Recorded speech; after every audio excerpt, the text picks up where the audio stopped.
so I don't know. Yeah, I'm so interested.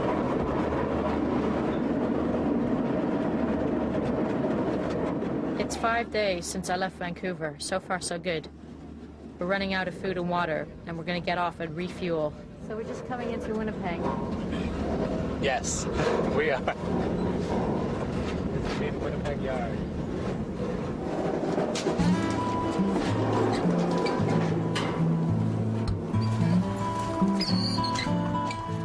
In the old days, hobos rode trains to search for work. Not exactly how it is today. My first and longest job lasted 3 months. I worked at McDonald's for 3 days, too. That's probably worse than Burger King. This like gourmet cookie company in Montreal. You have to wear this stupid goofy hat. I got to their dishwashing job for 2 weeks, and that was it for employment for many years afterwards. The best job I ever had was in high school. Like almost the highest paying and like most prestige and stuff. I was a gymnastics teacher. One telemarketing job where there was this like really annoying woman who was like sort of cheerleader of like she worked there, but she was like, I don't know, sort of trying to get people motivated, and she'd always be like, smile, smile, smile, and dial, dial, dial. Like it drove me nuts. I've probably had at least 30 jobs. While train hopping, the options are begging or dumpster diving. When money runs out, these guys will have to go back to McJobs. Shitty jobs or riding the rails? Not much of a choice, is it? I'm with Wendy. Here we go again. Back at it. I can't wait to get back on the train. Got my hopping technique down, no problem. We find a boxcar, the classic car ridden by old-time hobos. My fantasies are about to be fulfilled.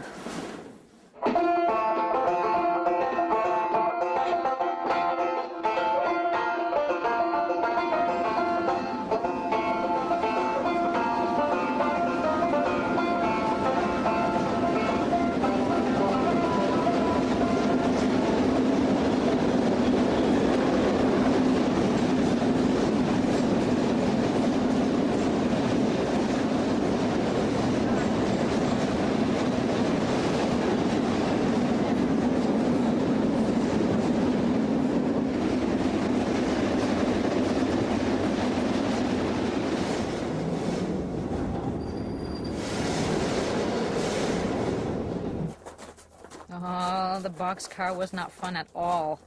It was like being in a sauna that was in a blender.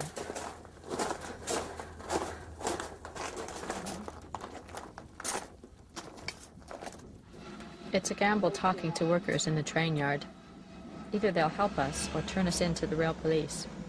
Luckily, Steve finds a sympathetic switch operator who tells us where to find a better eastbound train.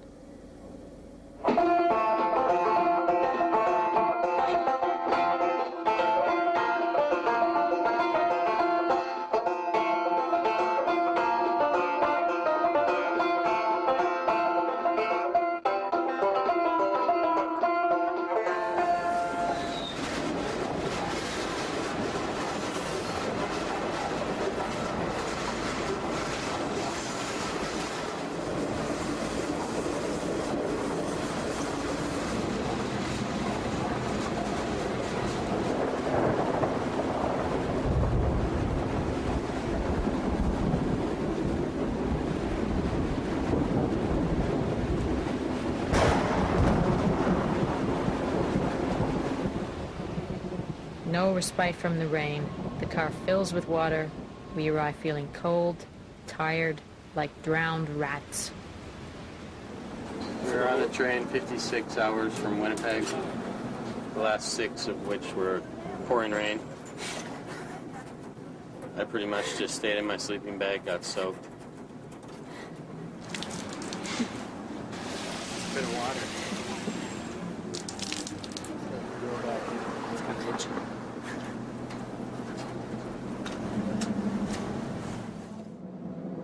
Ottawa, Steve's hometown. We're going to meet Wendy and Andrea under the interprovincial bridge.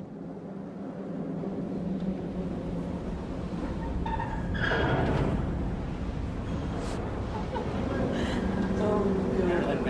That's it. By the time you read this, monkeys will have taken over the world. No, I'm not a psychopath.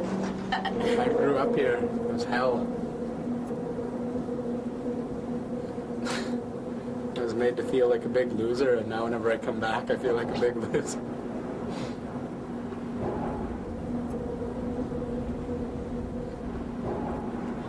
I've got no home. I've got no place to stay in my hometown, and nobody's offering one. I've got no money. My only money is from panhandling and food from food banks or help from friends, like being the people I'm with. And just been sleeping outside every day. No job, no social assistance or anything. I'm like, well, have I reached hobodom at 24? Drinking beer under a bridge, sitting here like I don't know, everybody's got dealing with their own personal problems, kind of. A time of confusion for everyone, I think. Myself definitely included, but I feel all right now that I've almost drank this 40, but I'd feel much happier being on a train bound for about anywhere but here.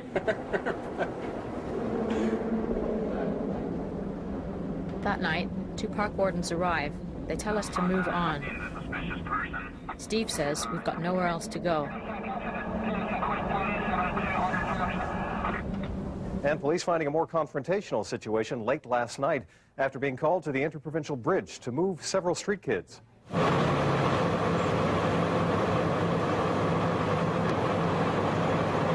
National Capital Commission security calling in regional police after some street youths and squeegee kids camped under the bridge allegedly refused to leave. Then things turned ugly. They were just beating on Steve and Andrea, like unnecessarily kicking them. They were bloody. You never want to see your friends looking like that. It's horrible.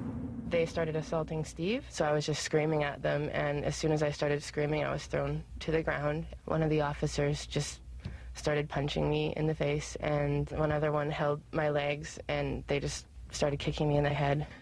They totally assaulted them, but charged them with assault. Charged, obstruction, but like, all we tried to do was obstruct them from hitting us, Bullshit.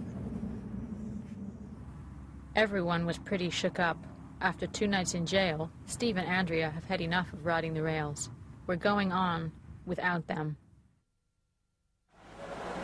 It's 3 weeks since I started, but it feels like much longer.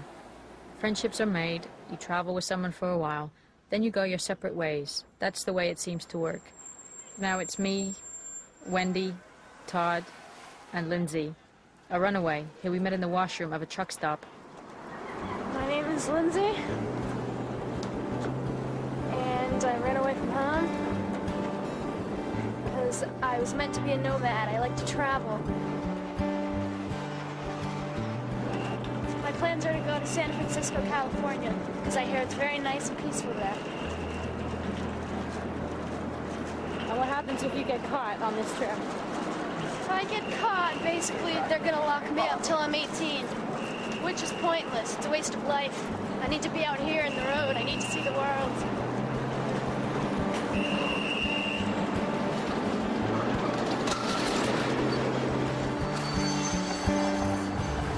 I hate my dad. I hate my home life, so I ran away. Do you really hate your dad? I can say that I hate